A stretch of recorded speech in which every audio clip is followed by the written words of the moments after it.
Hey vinyl community, it's Mike MGK Boston back with another video on a Friday afternoon. It is St. Patrick's Day. Not going out, we're not fighting the crowds. We're just too old for it, so have a couple of pints at home.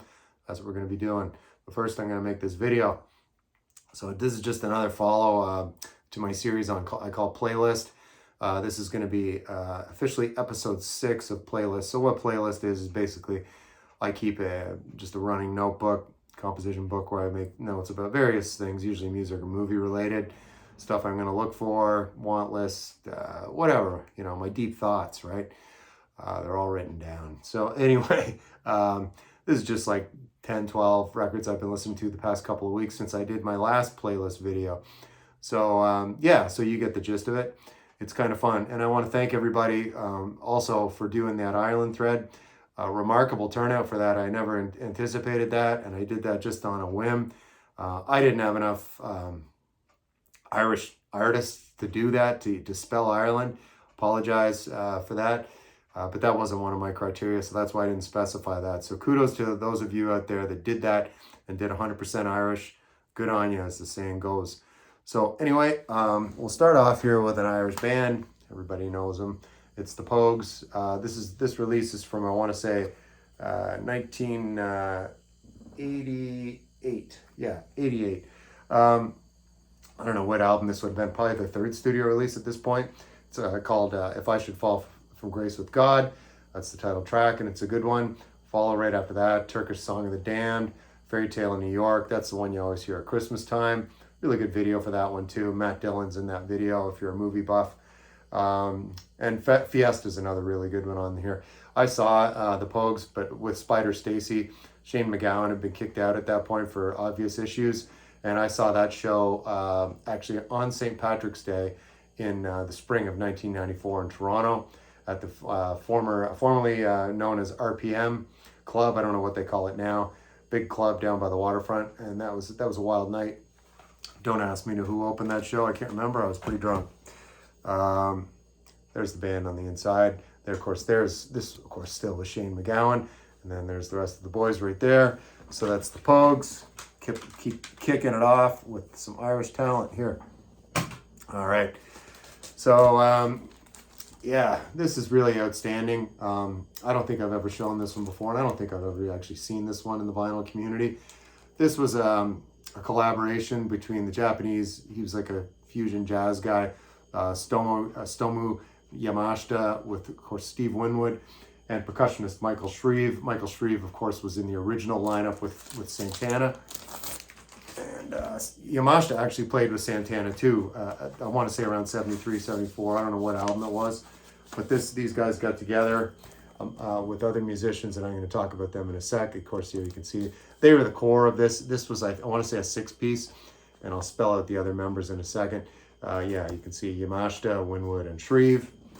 This is a concept album. It was all about outer space, and believe me, if you Blaze want to kick back and listen to this, you'll feel like you're heading into outer space.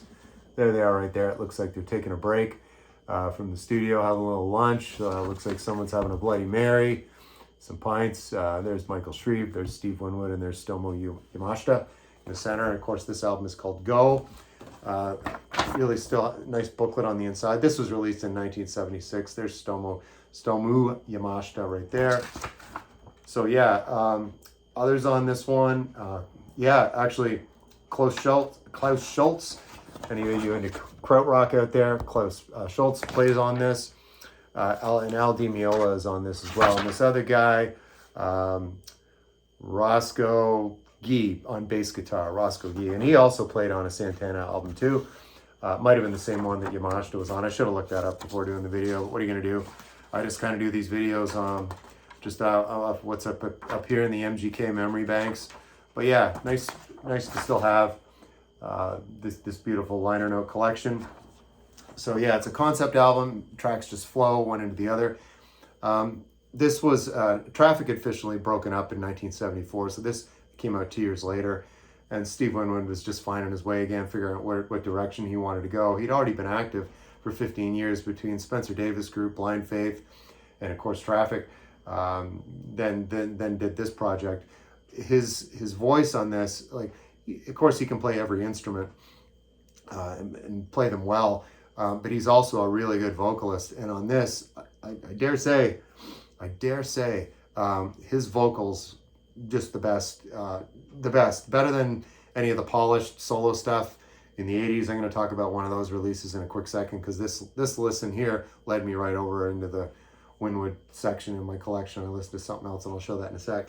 But anyway, key moments on this one you want to look up. I mean, again, they just flow track into track into track because it's a concept album, but it's never boring, and it's not over prog rockish where it's all over the place. It's definitely got a really good flow to it. Solitude opens it up into nature.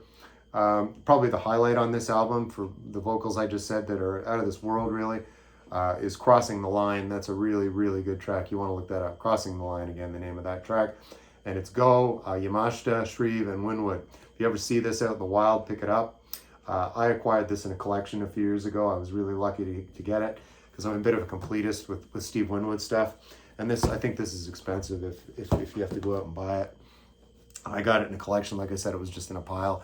So anyway, Steve Winwood, after that, he did his first solo album. It was self-titled in 1978 and then followed up in 1980 by this. This is, of course, called Arc of a Diver right there. Again, the production on this one is flawless, and I should point out he plays every instrument on this second solo studio effort. His first self-titled solo album really tanked. It didn't do well. Critics hated it, and I have it, but I don't really like it. But again, being a completist, I'm not going to trade it in. I might as well keep it. It's a $10 record. You can get that anywhere. But this one I bought when it came out. I would have been probably barely into high school at this point.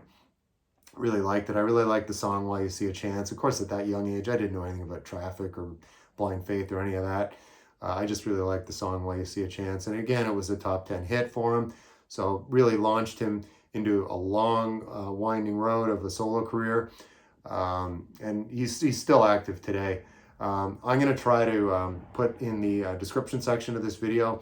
There's a BBC documentary I watched a few months ago, and it's an hour in length. Covers Steve Winwood from his teen years right up almost to the present. And it's a BBC production, so it's really well done. So I'll try to attach a link for that. I've never done that before, and I'm not very tech savvy, but I'll have a go at it. So anyway, this second solo album, of course, While You See a Chance, the title track, Arc of a Diver. Spanish Dancer and Night Train on side 2 often get overlooked, and those are both really good too. I don't think there's, there's a picture of Steve there on the inside. And then you've got just the lyric sheets. But yeah, a really fascinating guy. And if you watch that documentary, you probably didn't realize there's so much to know about Steve Winwood, and it's very interesting. Canadian pressing right there. Like I said, I bought that when I was a young lad in Ontario. All right, into a little more classic rock, if you will. It's the self-titled debut, the late, great Tom Petty and the Heartbreakers. I hadn't listened to this in probably 20 years. This is an original pressing of this one. There they are on the back, looking a lot younger. Tom right down in the center. And you know all these songs, Breakdown, Rockin' Around With You, Stranger in the Night, and American Girl, rounding out side 2. Any Tom Petty people know all those tracks. You don't need me to spell them out for you. And it's Mike Campbell, the guitar player right down there in the corner. So there he is. It's Tom Petty. And to show the original of this, actually, when I was playing this last week, cool logo on the inside here. There's the half moon right there. And you can see here's side 1, Rockin' Around With You, kicking it off. So that's Tom Petty and the Heartbreakers. Self-titled debut from 1976. All right, and then I was in a mellow mood this day. This is, of course, Alan Parsons' project, Eye in the Sky. I was just listening to Turn of a Friendly Card. I think I showed that probably a month ago. Led me to this. So this was the follow-up. It's a little more mellow, a little more smooth, the production on this. But it's good. Of course, the production stylings of Alan Parsons, and the lead vocalist on this, of course, a guy named Eric Wolfson. There he is right there on that. He's got his Eye in the Sky logo, just like on the album cover right here. So, you know, the title track, of course, Eye in the Sky. Sirius, the instrumental, opens this whole thing up. And then there's a couple of good tracks on side 2. You're going to get your fingers burned and Psychobabble. And there's also a really good instrumental called Mama Gama. See right there, it's third track on side 2. Side here, some cool artwork on the back there. Some photos, some artwork. Yeah, nothing on the inside, just personnel listing and the lyric sheet. So that's that. All right, folks, like usual, we're going all around like a carousel, many genres, many styles. And here, you know, I like my classic country and western. And here's this dude. It's Carl Smith. So I'd never heard of Carl Smith. I was at a show last fall, and this jumped out at me. I mean, the cover just jumped out at me. Look at this dude. What a stud, complete with those boots. And so this release date on this one is 1969. He had been active since the mid 50s already, so he had a lot of miles on him at this point. And this album, when you look up the review on allmusic.com, which is a point of reference I should recommend to you all in the vinyl community. I've been using that, I think, since the internet was invented. That website and internetmoviedatabase.com are my go-tos. Internet Movie Database for movies and television, and of course allmusic.com for reviews. You can look up an album like this and read a review like it just came out yesterday, so it's a very useful resource. But anyway, the review on AllMusic, they kind of said how this was like, it was like a throwback. He was capturing all his years throughout the 60s, and you can almost hear the hardwood in the honky-tonk bar, people stomping, dancing around. It's just got that real cool honky-tonk vibe to it. The main song on this, of course, is the title, called I Love You Because. That was a top 10 country hit at the time. Does a Don Gibson cover on here called Blue Blue Day, which is really good. And probably the highlight on this one for me, a song called Good Deal, Lucille. If you want to have a good crack a couple pints and listen to some Carl Smith, that's a good starting point. Good Deal, Lucille. Just makes you want to crack a pint, get into it. So there he is on the back. I don't think there's anyone inside. No, just a Columbia promo. I always like these old promos where they show all the other artists. There he is on the Columbia label. That's Carl Smith. I Love You Because. Just because, right? Great album, actually. That was a really nice surprise. $3 record, and it's in great, cleaned up great. Back into some classic rock. It's Alvin Lee and 10 Years After. This album, I want to say this came out, in 1969. Called, of course, Stonehenge. They're at Stonehenge and they're stoned, obviously. It's hilarious. There's a Stonehenge right there, right? Yeah. Always reminds me of Spinal Tap, right? And then the Druids came, blah, blah, blah. You know Spinal Tap. So there's the band, their heads popped up around, they're like Druids at Stonehenge right there. It's Stonehenge, I got to get the name of the album, it's Stoned. So yeah, some of the highlights on this one. Speed Kills, Gonna Try is great. And No Title is a really good one. No Title clocks in around 8 minutes. It's a slow build. I can't think of the keyboard player. I want to say his name's Rick Lee. I don't know if he was Alvin Lee's brother. And then it kicks into a real cool groove at around 2-3 minute mark on this one. It's fresh because I was just listening to this not days ago. So again, this is 10 Years After from 1969. Stonehenge. I need to say it like Nigel Tufnell. Such authority. Spinal Tap. Who doesn't love that movie? All right, and this was the follow-up. I actually prefer this album. This is called Cricklewood Green. This is solid. There is not a bad song on this. If you like solid 60s blues rock, I wouldn't call it psychedelic, but it is at points. It's wicked. 50,000 Miles Beneath My Brain. Doesn't that say psychedelic? 50,000 Miles Beneath My Brain. Again, the name of that one. That one clocks in at 7:37.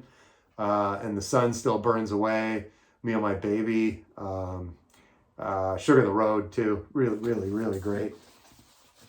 So on the inside here, it's just caricature of the band, and there's Alvin Lee, right? His face rather, caricature of Alvin and his guitar. And let's see on the inside. Again, it's one of these promos. They were a London label, actually Durham, which I believe was a division of London. There it is there, Durham. So yeah, that's a used copy that was in a collection. That's why there's writing on the cover. And a good old friend of mine, Mr. Jack Felton, his name's on everything. He did college radio at MIT in the late 60s, early 70s. So these are all original pressings. The jackets always look battered up when I show these. That was a collection of around 200 albums. and I only had to toss a few because they were warped.